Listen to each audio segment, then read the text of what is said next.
Deploying.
Clouds ahead!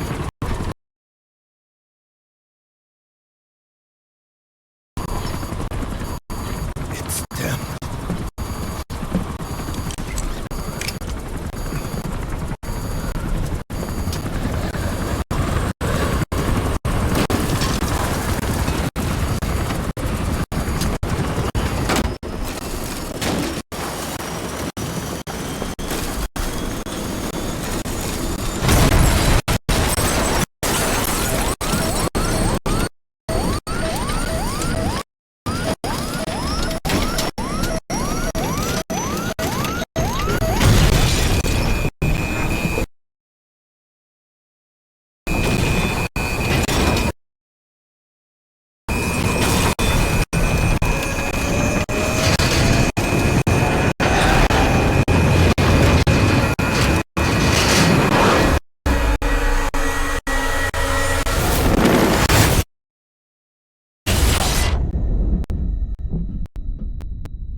Are you okay?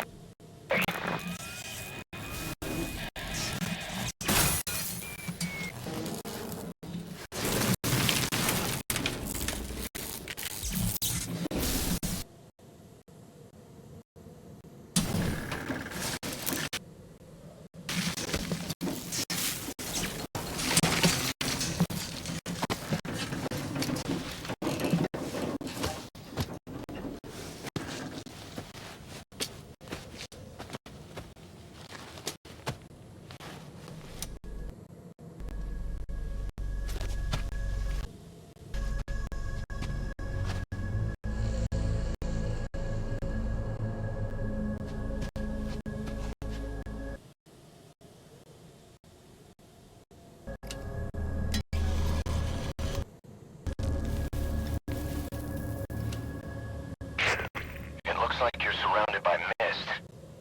The support chopper can't get close to your position right now.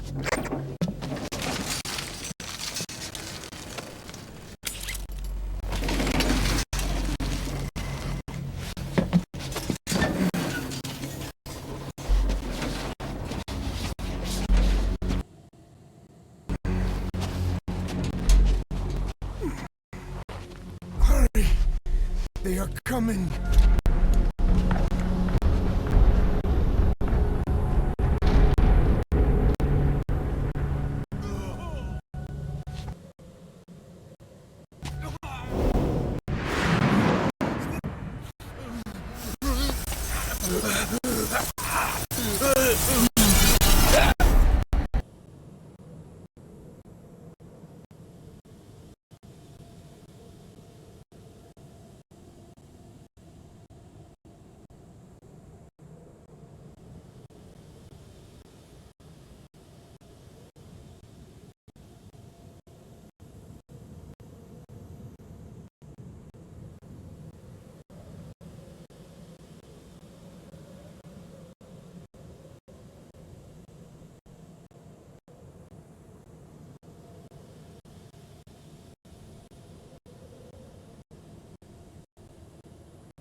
helicopter. Great work, boss. I'm coming in on another chopper. Get Code Talker to the LZ and wait there. Mission info has been updated.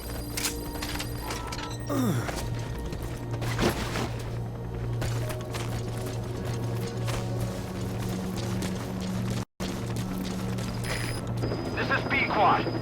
Arriving shortly at LZ. This is Pequod. Have arrived at LZ. Will stand by. Support helicopter has arrived. Get in, boss.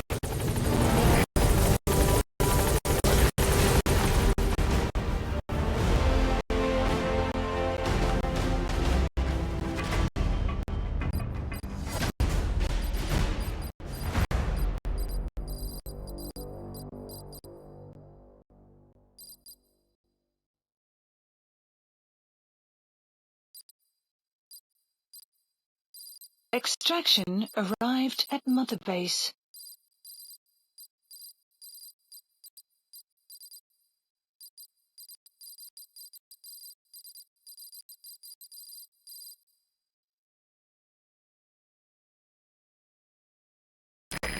Mission complete, boss.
Skullface is no longer in Africa.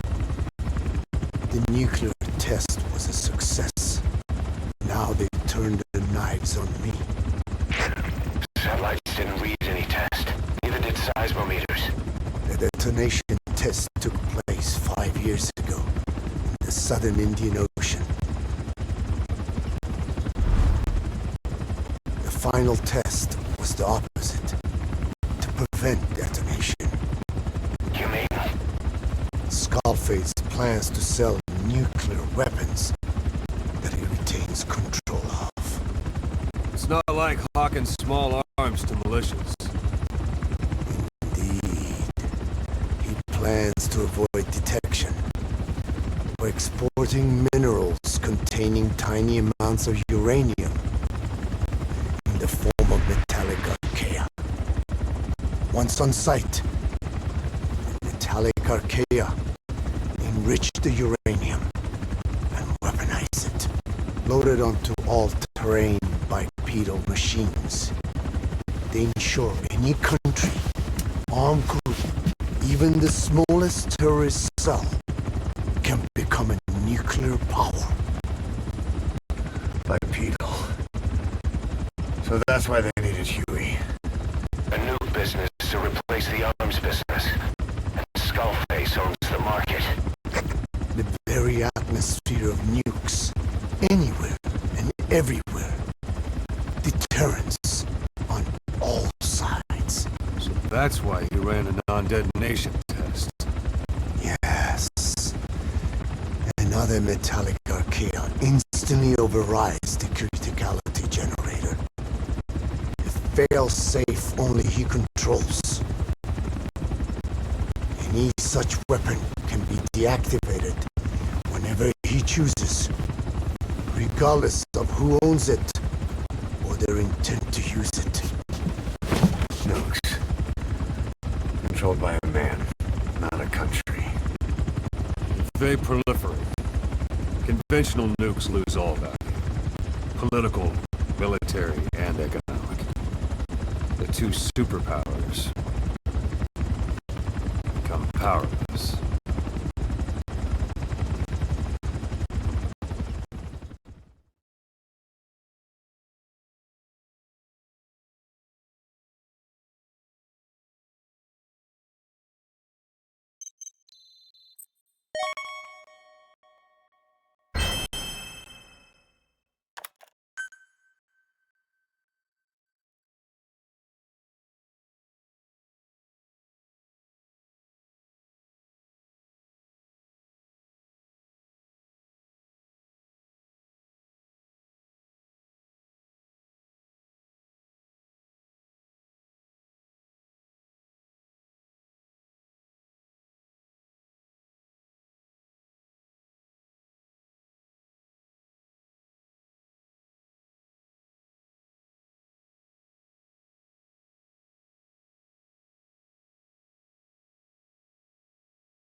We need to stop the epidemic at Mother Base.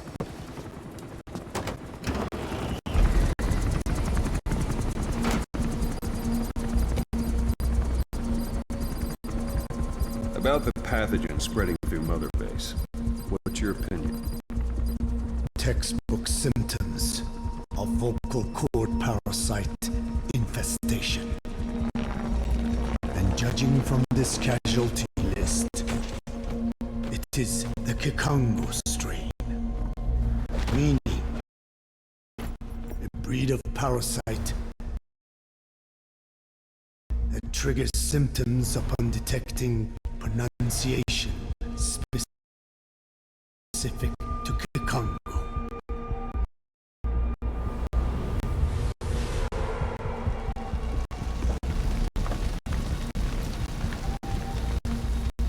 So how do we keep them from becoming symptomatic? Use this. A type of Wolbachia, introduced to a sample of the parasite. The parasitic bacteria that colonizes the parasites, turning male to female and preventing copulation. We must cultivate more.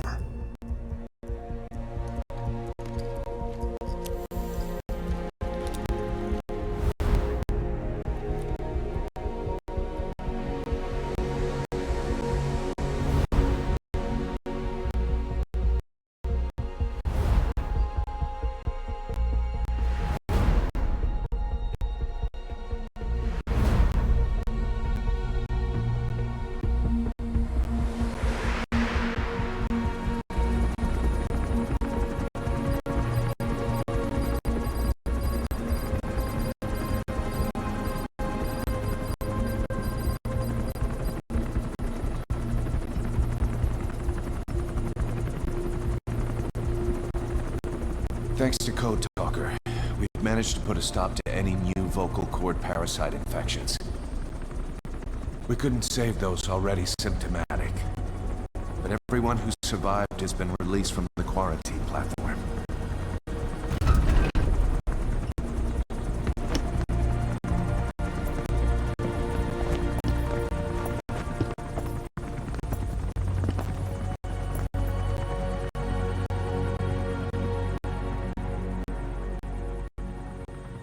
Skullface will pay for this.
man with the truth serum? What are those legs made of? Titanium? All the way to the femur.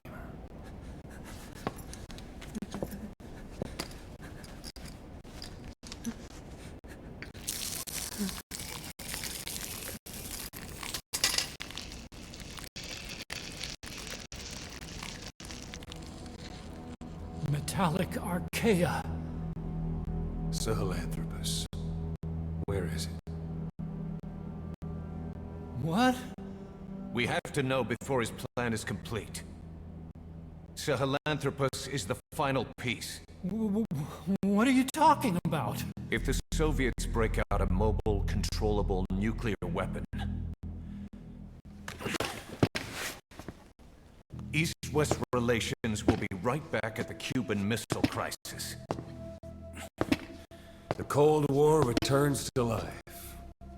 As countries without nuclear arsenals line up for what Skullface is selling.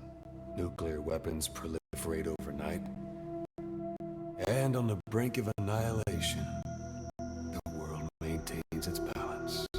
But we know this is all just a shield, a ruse.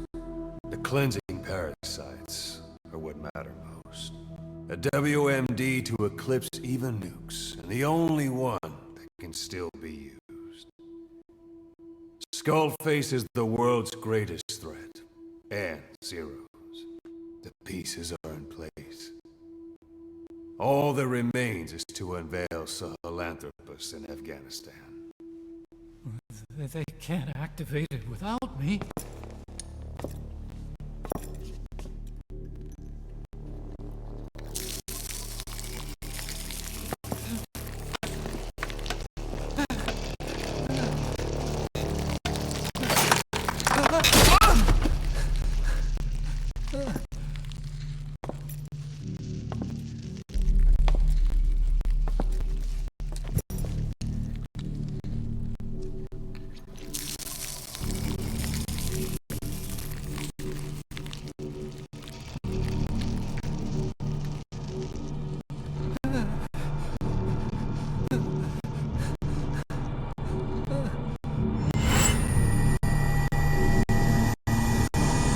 Okay, B-Zero. Sahelanthropus is beyond the Soviet base camp, in a lab built by the Soviet philosophers. That's what you're looking for. But I have no idea how he's controlling it. It wasn't designed to accommodate a human pilot.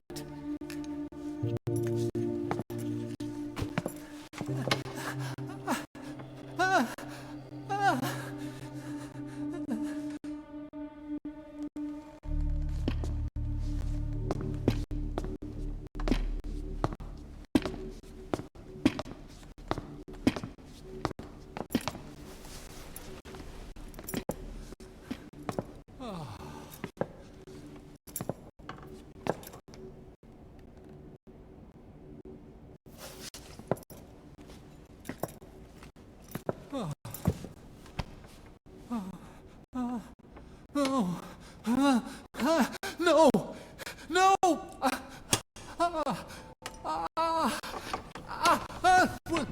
Wait!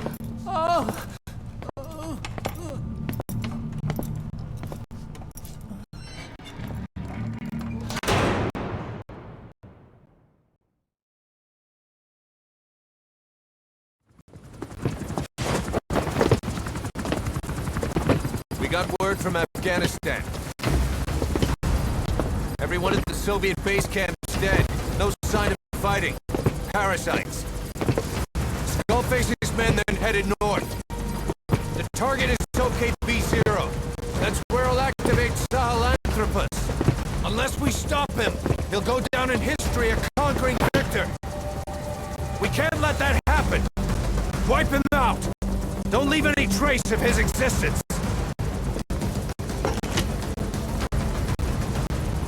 I'm gonna need backup on this one.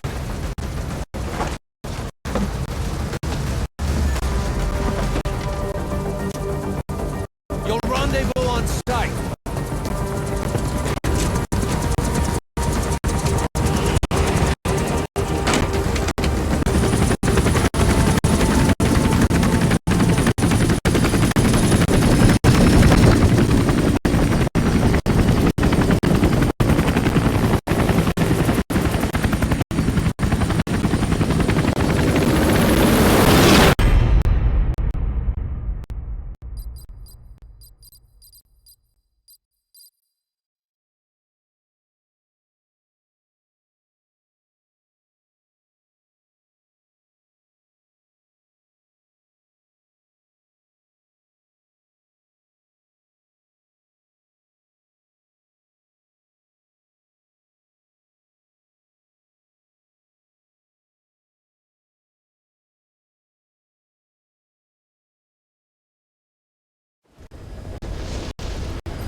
Please select a mission.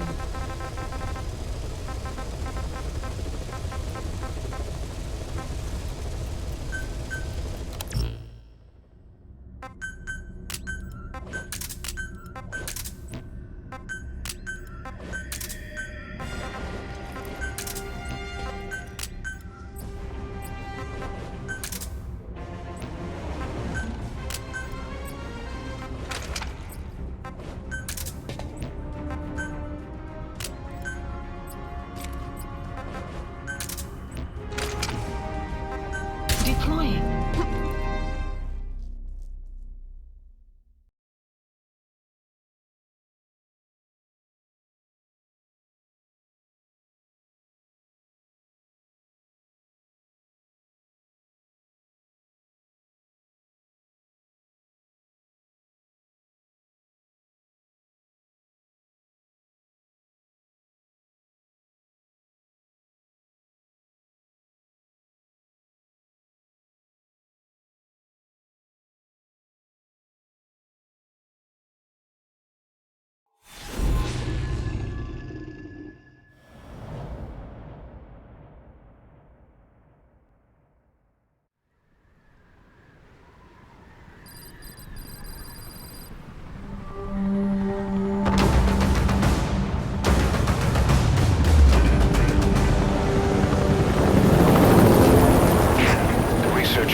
That's where Skullface is keeping Sahelanthropus before setting it loose in Afghanistan.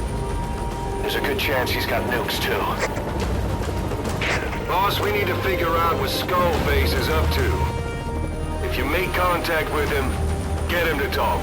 The ethnic cleansing parasites, Sahelanthropus. Find out what his plans are.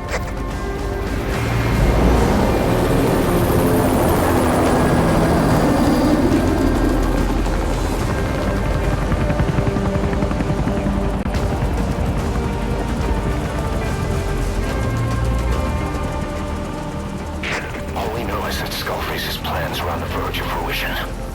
We need to stop him while we still can.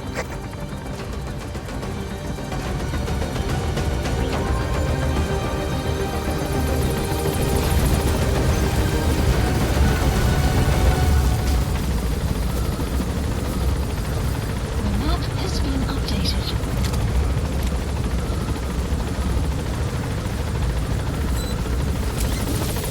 Be careful down there, boss. Soldiers in that area are all dead. Apparently XOF unleashed the Russian parasite strain. To isolate the facility, they first spread reports of a chemical weapon leak. The infection won't spread into the surrounding regions. Still, I think they just exterminate the men who worked with them all this time. Skullface must be making his final play. Eli snuck into the cargo on board the chopper. His idea of an escape attempt? Who can say? We'll think of how to deal with him later. Snake, do you read me?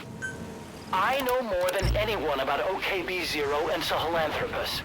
Boss, I've made up my mind. I want to be of use to you, not him. Let me work to pay for what I've done.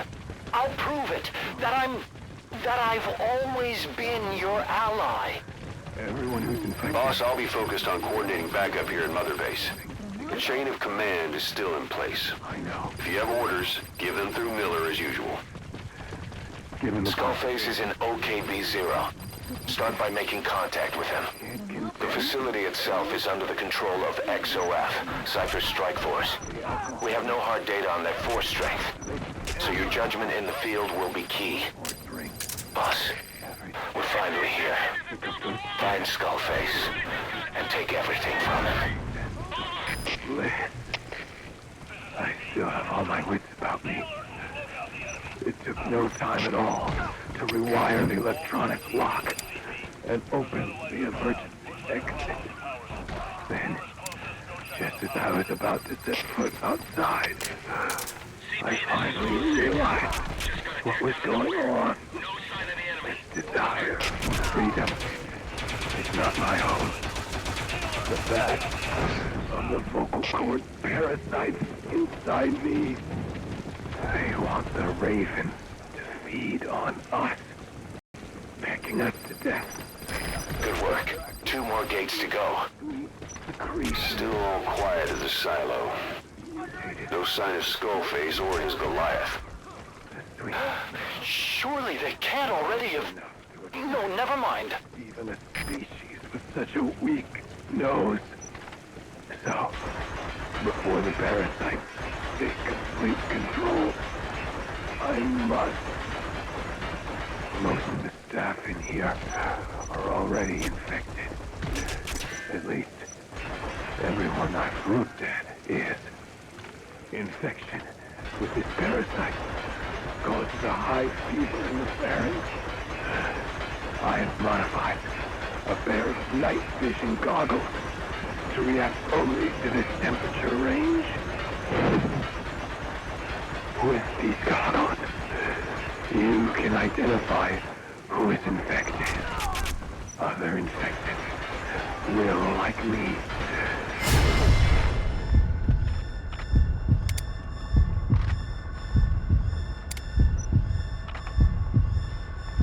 failed to make it outside.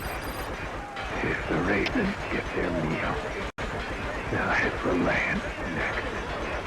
That cannot be allowed to happen.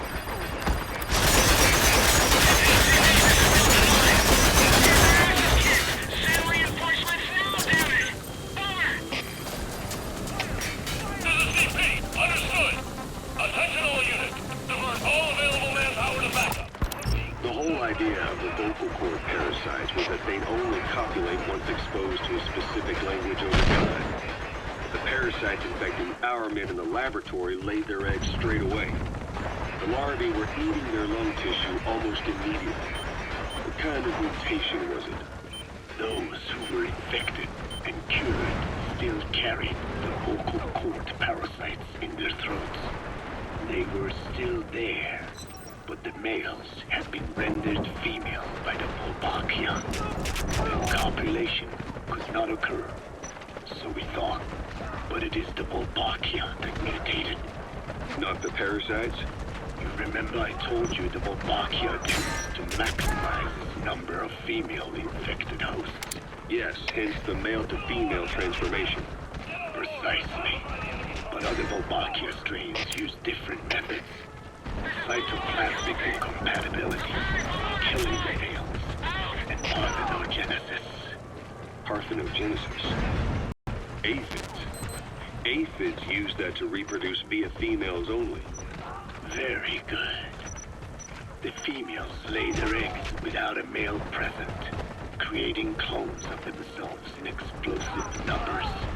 Parthenogenesis was originally a means for an organism to take maximum advantage of abundant resources by increasing its numbers. Certain strains of Wolbachia force this to occur, to create more and more infected females. And that's why our men develop symptoms in the blink of an eye. Wolbachia, causing parthenogenesis, is common in parasitic wasps. Of course, the Wolbachia I introduced you men did not have this characteristic, but I believe the mutation, whatever it was, caused it to force parthenogenesis in its host, vocal cord parasites. The Wolbachia we used to prevent egg laying became the agent of limitless reproduction. There's something else. The symptomatic infected in the laboratory all wanted to get outside, even knowing there was napalm waiting for them out there. You said the parasites made them act that way, but parasites controlling humans. Is it possible? Parasites altering the host's behavior is a common occurrence in the world of nature. Long ago, the vocal cord parasites had this ability, but even I never foresaw they might control humans. Until I heard the things your man said. You mean the researcher on the top floor? All right, you're through the second gate. Only one gate left. From here on in, you're in the enemy's headquarters. Called Something's wrong. But it has to be here. Intermediary hosts. As you know, snails prefer dark, gloomy environments. But once parasitized by leucochloridium, they desire to be in the light. And that is not all. The parasitic worms thrust themselves into the snail's antennae, making them swell to abnormal size. The snail, meanwhile, frantically wiggles his antennae as the parasites swarm inside. The swollen, wriggling antennae soon resemble caterpillars. I don't get it. It is so they can be eaten by birds. Leucochloridium needs a bird as its definitive host. To breed, they require their snail host to be snapped up by a predator. So they make the humble snail appear to be a delicious caterpillar and lead it to slumber in open sight. So you mean the staff trying to get outside Was so the birds could pick at them. The parasites altered their mental state, making them crave higher places and to be outdoors. I can only surmise that both Wolbachia and the parasites mutated before the ancestors of the vocal cord parasites infected humans. Their hosts were birds. What we saw in the laboratory was some throwback to that time. The parasites attempting to make birds their intermediary hosts. It sounds insane. A praying mantis that is host to a parasitic hair worm will dive into water and drown itself, just so the hair worm can lay its eggs in water. Rats infected with Toxoplasma gondii lose their instinctive caution and run right up to cats. Just some of the many ways parasites control the host. But we're humans.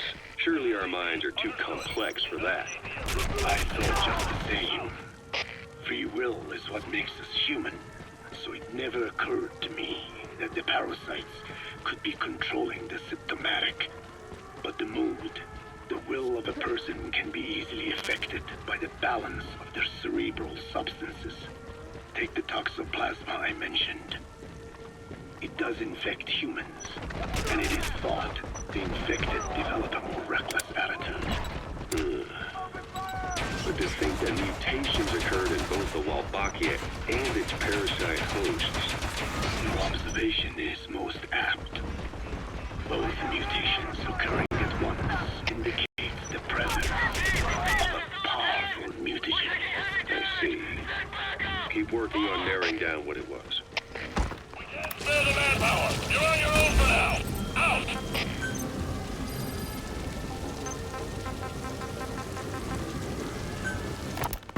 I want to thank you, Code Talker.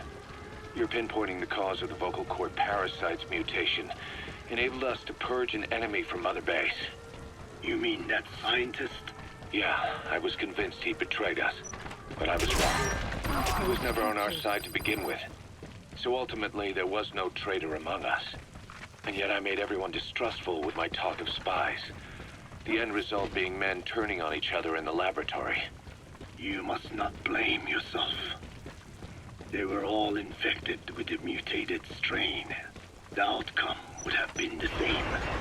You know, we defeated Skullface, but it didn't lessen our pain. It's a pain we'll never be rid of. I see that now. But I thought I could burn it away. In the end, all I burned was our own men. Infectious diseases, parasites. Without such foreign enemies, the immune system will start attacking the body, developing allergies and autoimmune diseases. The same is true of organizations. You're right. But I do not deserve to rebuke you. My desire to retaliate against the English language is what attracted me to the vocal cord parasites in the first place. Had it not been for that, I would never have been used by Skullface. We both allowed revenge to crawl into our minds and lay its eggs. Sahelanthropus will unleash that thirst onto the future. How long are we gonna be tormented by what he left behind? There is no choice but to live with that pain. Be symbiotic with our vengeful nature. Whatever we do, we must not allow that thirst for revenge to control us.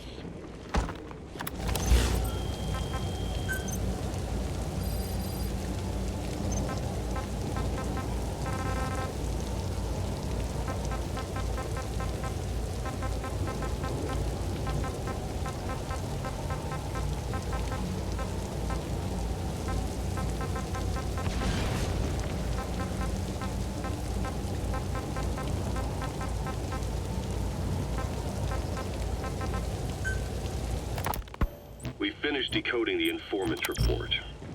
That floating kid we've run into a few times now. Looks like he was a test subject in clinical experiments. The Soviets called him the Third Boy. The Third Boy was brought to a lab on the outskirts of Moscow from Czechoslovakia, after which he was due to be sent to a research center in Leningrad. His ride has arrived. Don't let Skullface get away. Stop him at the heliport. Researchers witnessed the talents we've seen from him, but nevertheless, he was quite the popular subject. His latent cognitive abilities suddenly... Boss, can you see the heliport? Skullface is right there. Make contact with him and make him talk. We have to stop him before his plan is set in motion. Sahelanthropus is somewhere inside there. First of all, make contact with Skullface. Don't kill him yet. We need him to talk first. Now, during the transport flight to Moscow, the boy was exposed to a powerful mental energy field coming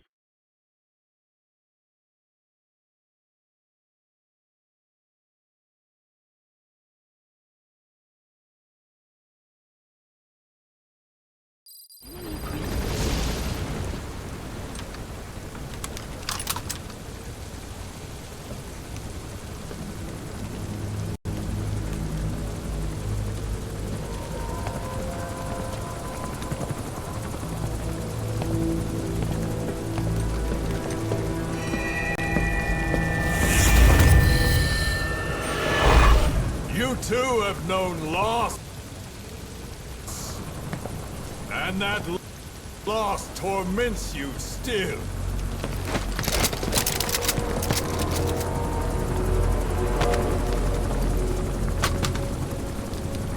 You hope hatred might someday replace the pain. But it never goes away. It makes a man hideous. Inside and out. Wouldn't you agree? We both are demons. Our humanity won't return. You, me, we've no place to run, nowhere to hide. And that is why I'll show you my demon. Follow me, big boss!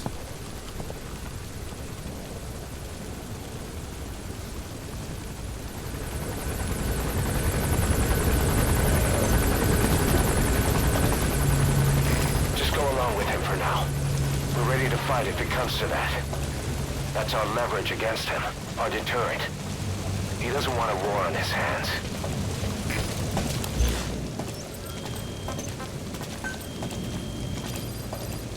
Whatever the Navajo told you, with just one possible solution derived by Cypher, my will is different.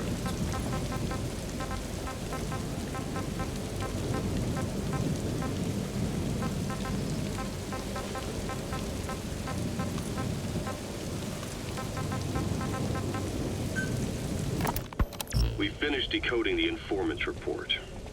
That floating kid we've run into a few times now. Looks like he was a test subject in clinical experiments. The Soviets called him the Third Boy. The Third Boy was brought to a lab on the outskirts of Moscow from Czechoslovakia, after which he was due to be sent to a research center in Leningrad, then Siberia, and finally an academic town in Novosibirsk. It doesn't appear that the researchers witnessed the talents we've seen from him, but nevertheless he was quite the popular subject. His latent cognitive abilities suddenly awoke en route to Moscow. According to the report, the third boy was easily influenced by other individuals' biofields, evil thoughts in particular. They affected his mind like a virus. Extreme anger or resentment, motives for revenge, in other words. Now, during the transport flight to Moscow, the boy was exposed to a powerful mental energy field coming from a certain individual. Ever since, being conscious of his powers, he's become a sort of energy generator. What's unique about him is the way his acute telepathic abilities get taken over by another person's will. The boy began to physically parasitize individuals experiencing extreme anger and codify the host's desires. This includes amplifying the host's natural strengths. Or, in accordance with the host's desires, he can also implant program code in another individual, making them a puppet, essentially. Human neural synapses transmit weak electrical currents between neurons. These electrical currents, though at a level difficult to observe, warp the magnetic field outside the body. The third boy is able to pick up these weak fluctuations. Contrary to psychotronics, which involves controlling the human mind, his abilities as a receptor are too high.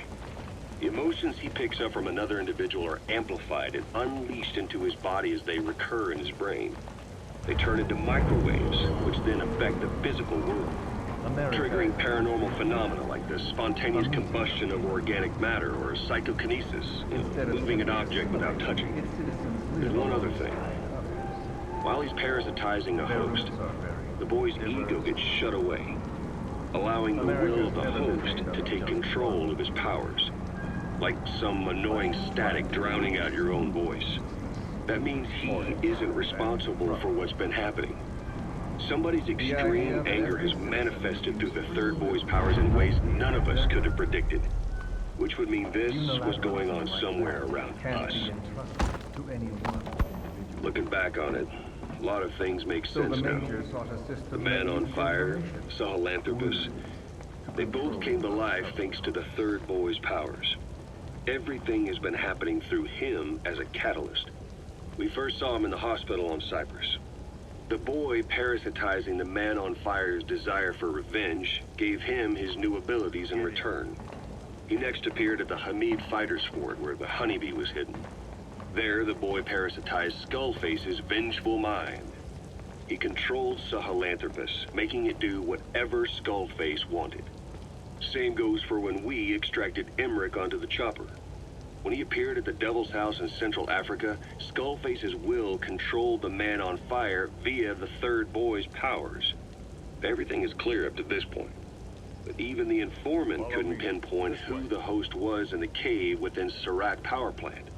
Sahelanthropus suddenly became active, then crushed not only the man on fire, but Skullface as well. Surely neither of them could have been the host. Who else was at that location and bore anger more extreme than either of them? Whose will was controlling Sahelanthropus? According to the report, emotions transmitted in children's brains affect the surrounding magnetic field more strongly. Cerebral nerves are covered with insulation called myelin sheaths to increase impulse speed. The reason for this leakage has to do with the fact that children's myelin sheaths are still developing. So, how many children do you remember being there? Children with a burning desire for revenge and bearing a grudge against you. I can think of only one. Eli. We don't know what kind of life he's had, but the resentment he's shown toward adults is nothing short of extraordinary. The third boy resonated with Eli's mind. And that means Eli bore the strongest animosity of all individuals within the boy's reception range, estimated to be a 3-mile radius, beating out even Volgan and Skullface. The third boy's probably remained hooked on Eli's anger since. Remember the Devil's House? The third boy showed an interest in Shabani? That must have been his ego making a rare appearance. He may possess abilities far beyond anyone else in the world, but he's still a kid. Maybe them both being kids was enough to bring them together. And if so, maybe with Eli, he isn't feeding off him, but acting in symbiosis with him. So what kickstarted the Third Boy's powers? If we look at the location and time that his plane went down, we can make a pretty good guess. When the plane experienced the first anomaly, it gave an accurate report of its position to a control tower, due north of the Black Sea, 125 miles east of Kiev. Dead south on the Black Sea is Cyprus's Green Line. So the plane's position was directly north of the hospital where you've been asleep for 9 years. And this anomaly was reported at exactly the same time that you woke up. The plane was enveloped in flame from the inside out. The fuselage burnt to ashes. There were no survivors, at least not publicly admitted. Your thoughts formed a synchronicity with the boy's psyche and were amplified inside his brain. That would have been more than enough to trigger his abilities. Your rage was like a big bang in his head, blowing the lid off his powers. The boy was then secretly moved to the lab outside of Moscow where Volgin was comatose. There, Volgin's thoughts resonated with the boy and he was awakened. Volgin became the man on fire, hell-bent on getting revenge on you. His instincts led him straight to you. Skullface knew Volgin from Operation Snake Eater, or perhaps from even before. Monitoring this pair of extraordinaries, he discovered the hospital and sent his assassin and XOF. Skullface was probably watching the situation from close by. Then, realizing how useful these two test subjects could be, he approached them. Reacting to Skullface's thirst for revenge, this time the boy let Skullface's will control Volgin. Volgin, at times driven by personal revenge, at times through Skullface's will, kept on moving, though his body was little more than dead meat. Perhaps there were moments where even your thoughts affected him as well. But without the boy's power, it was like the plug had been pulled from the socket. Everything was powered by anger, malice, revenge. This is how the end of the report sums things up. Both the Third Boy and the Man on Fire were originally test subjects of paranormal research for military applications, like telekinetically controlling the leader of an enemy nation and making him launch a nuke, or stopping the heart of someone on the wrong side of the Berlin Wall, experimenting with latent human abilities. They were used as tools of the Cold War. The boy's only crime was being born with unique gifts. But he was sacrificed on the altar of war. His life reduced to slavery under other people's wills, turned into a living weapon with no will of his own. Eventually, the only emotion he could feel must have been the desire to get revenge for the hand he'd been dealt. Boss, it's you that awakened the boy's powers. But there's more to it than that. I guess the anger emanating from you is something he could truly relate to. It is a liberator to free the world from Zero. Let the world be. Sans lingua franca, the world will be torn asunder. And then it shall be free. People will suffer, of course, a phantom pain. The world will need a new common tongue, a language of nukes. My metal gears shall be the thread by which all countries are bound together in equality. No words will just play Skullface's game for now. Every man will be forced to recognize his neighbor. People will swallow their pain. They will link lost hands. The world become one. This war is Boss, we gave Ralph, that kid who died in the accident, a burial at sea. The man in charge of that facility has been severely punished. But ever since, the kids have been acting strange. It's obvious they've lost their trust in adults. I was getting reports of them ignoring the staff, or getting insolent, and even violent. And a few days later, several of the kids did a disappearing act. They snuck into choppers and shipping containers and got off base. Why? Your guess is as good as mine. These kids were born in a war zone, forced to grow up as war fighters. If they're left alone, War is how they'll die. But I thought we showed them there are other reasons to live. I never liked having children on Mother Base. But the thought of them going back to the battlefield and picking up their old lifestyle is something I can't stomach. It makes me think of Chico, 9 years ago. We have to get those kids back.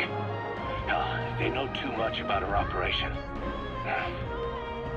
I never expected even the kids to betray us.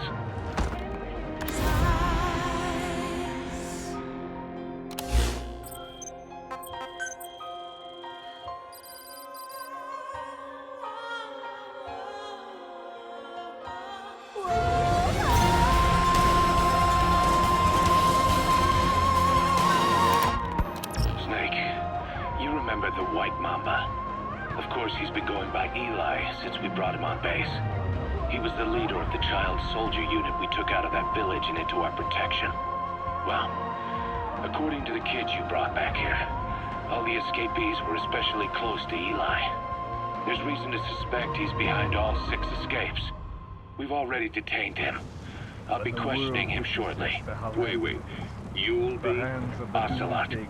You're incapable of taking an impartial stance with those kids. Question them all you want. It'll get you nowhere. Ocelot, you get too many kicks from your art of interrogation. It's not a matter of art. It's about quick, minimal strokes of psychological warfare. That's what gets the answers. And it's the best way to keep both questioner and subject safe. The risks only increase the more an interrogation drags on. At that point, it causes as much pain to the inflictor as the inflicted. Like I said, too many kicks. What I'm trying to tell you is we need quick results. Otherwise, it'll be too little, too late. I know that. And besides, I know the subject. I won't go overboard with a kid. Forget it. You're not needed. Snake, we'll want to question the other kids too. Be sure to bring them all back.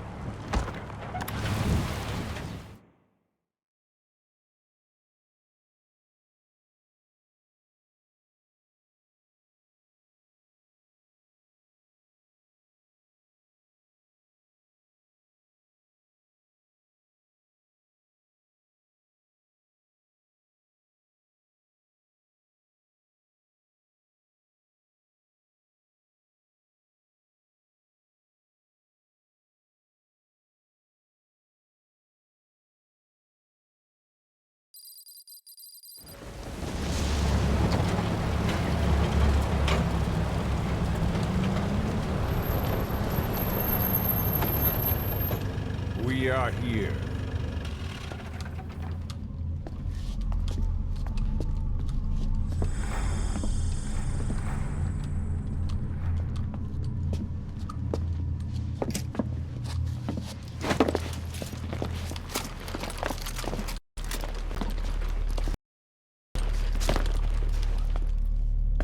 Remember the Alamo.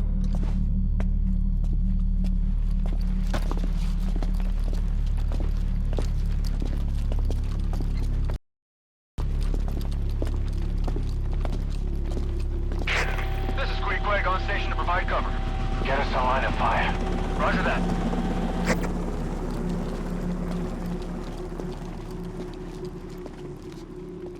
We're not the only demons in this world. Like you, vengeance is all he has. It's man's thirst for revenge that drives the times. Just as you live because of me, he lives because of you. Show him!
doing this?